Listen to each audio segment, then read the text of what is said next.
it's important to us that we operate as a team collectively.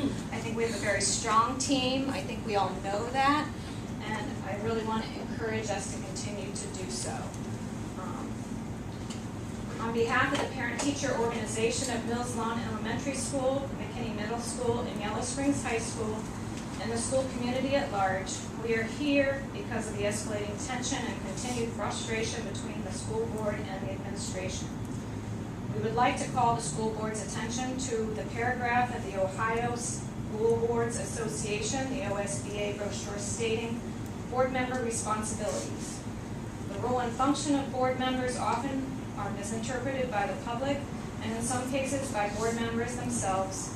The board is a policy-making body, and members are the chief advisors to the superintendent on community attitudes. Board members do not manage the day-to-day operations of a school district. They see to it that the system is managed well by professionals. We would like to call specific attention to the second sentence of the board member's responsibility being the chief advisors of the superintendent on community attitudes, and would like to state that after reviewing board minutes, videotape, and eyewitness representation, we feel the board is not appropriately representing our community's attitudes toward this administration. Excuse me, but that doesn't address why the principals and the other administrators' compensation increase proposal by the superintendent was tabled by a majority vote of this board. There has been no information to the community that would justify such a significant statement on the part of the board. You have made a statement. I don't want to hear how you support them. I want to see how you support them. And by tabling a compensation increase when you've had the information, it's not like you didn't know the teachers were negotiating, your other staff were negotiating, you knew this was coming.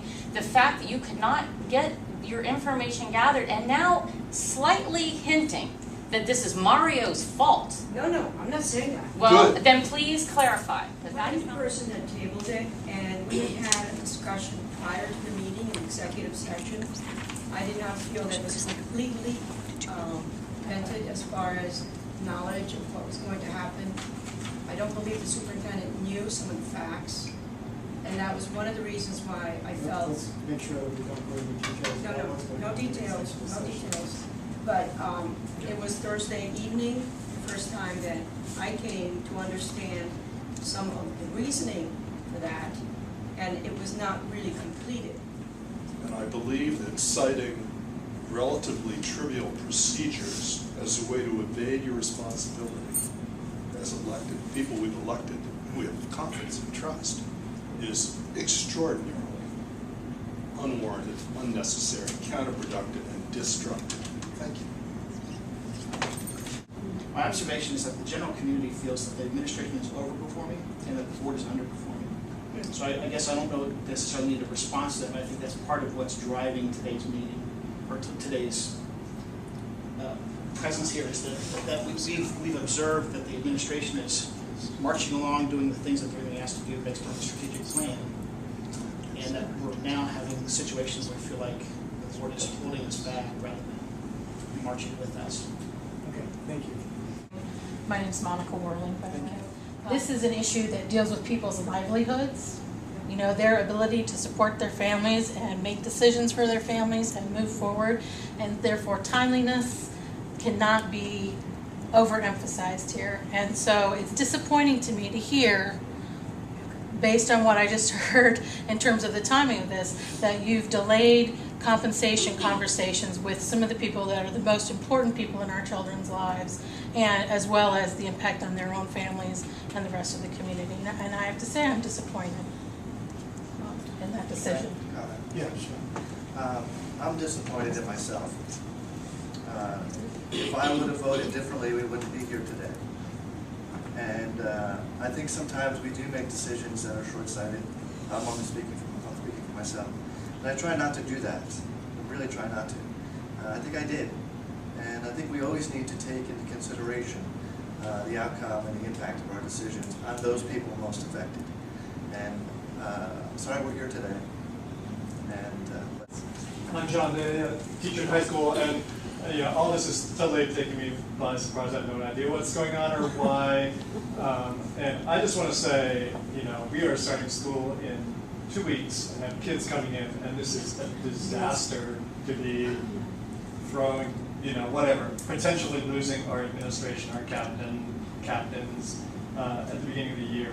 And I just encourage the board as strongly as I can to not screw things up for us as teachers and schools. So that we're pretty lucky to have. We went out and tried to get people that we wanted, and we got them. I don't know how many more are out there like this. They do well. You've already said that. Given that we're a team, I look to the folks who are at the top to show that love back to the team.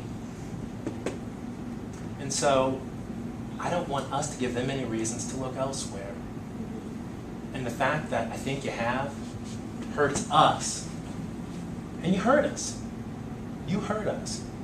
And this is not about how you do your job on any of those points. Well, they're terrific points.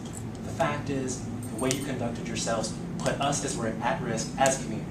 Because these folks don't feel the love. And they feel like, you know what? Maybe the grass is greener somewhere else. And for that, I am immensely disappointed that you have a great squad that you're about to break up. Well, maybe not, but you give them reason not to stay. Hi, I'm Debbie Pettiford, and I'm a sixth grade teacher here at Mills Lawn, and I just can only jump on back of John Day and just say that we've had months and months and months of negotiations trying to get a contract. We haven't had a raise in a long time, so this was pretty thrilling for us to even get what we got, and we are appreciative. You have a district of teachers that work really hard, administrators that work really hard. The school board works really hard. And people haven't always seen eye to eye, but it seems like somehow we come together in the end and we move forward. Even after all the funk settles, you know, but I'm feeling like the funk has stayed and we're not moving on. School is getting ready to start. We want to be thrilled about coming into school. Mario always starts the school year with, you know, uplifting messages and this is how we're going to go. And he needs to feel like he is supported by the board, by the community, by his teachers. And sometimes I'm feeling like, you know, we want to give him, you know, support and confidence. And I just think it's really important that we all feel that way and that we're all on the same page. And whatever needs to be done, we need to do it. I agree with everyone else. It needs to be done quickly. Because the people that suffer are our kids, and then our kids as parents, and then our community, and then we all start to crumble. You know, united we stand, divided we will fall. And I just don't think that that's what we want here. And it's getting too close to, I mean, we got training coming up in the next couple of weeks. We want people to come in with good energy, positive, ready to start the school year, thrilled to death to, you know, to get back into the trenches. And so we've got to do something. I just encourage everybody to find a way to, let's all just get along, you know, because that's what we would tell our kids, you know.